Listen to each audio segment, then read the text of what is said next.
Did you know that alcohol advertisements are actually affecting your brain into drinking more?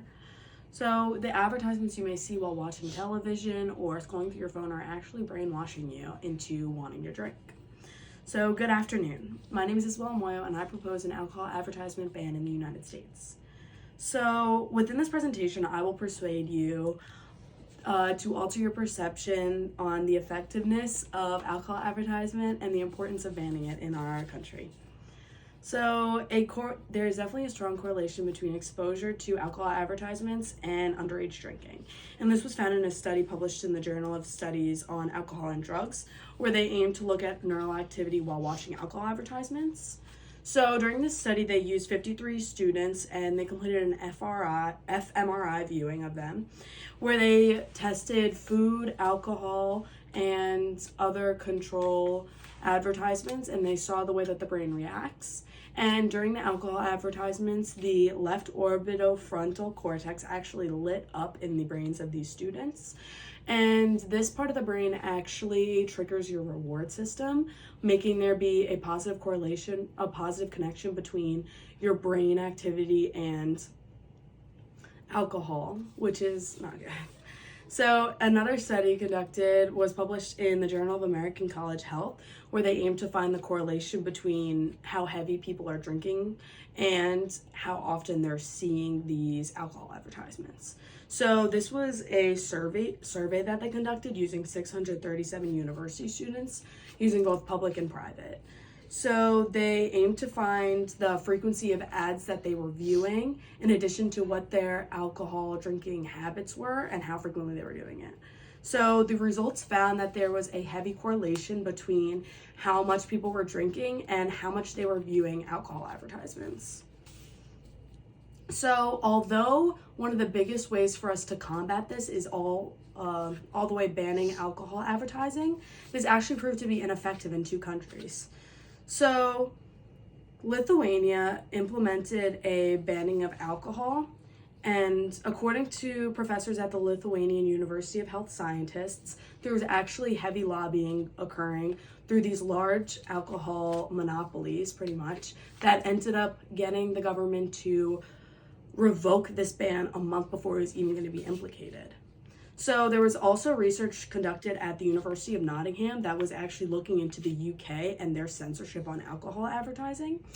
So, sorry, they implemented this program that stopped viewership for children to be seeing alcohol advertising because they don't want it to stimulate their brains. So this basically ended up, they thought it was working, and then basically they found out that by these kids watching these sports videos, such as NASCAR driving, like Formula One championships, that they were actually being exposed to a lot more alcohol advertisements than they thought. So they were not only viewing advertisements like during commercial breaks, but they were also seeing branding on the drivers themselves. So basically there was just a lot of branding that they weren't realizing was happening.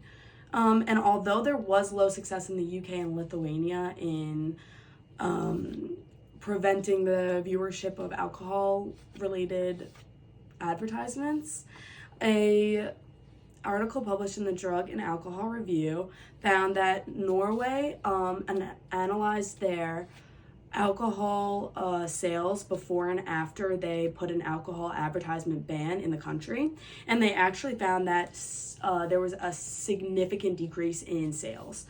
And in the African Journal of Primary Healthcare and Family Medicine, during the COVID lockdown, South Africa found that they were being able to import less and less alcohol, and this found such significant success in their country's well-being. So not only did their unnatural death count cut in half, but the room in hospitals significantly increased because there was more space for less people having assault, accidents, sexual assaults, and other injuries. So not only is there this connection between alcohol advertising bans allowing for less alcohol consumption, but alcohol consumption lessening also contributes to the betterment of this country.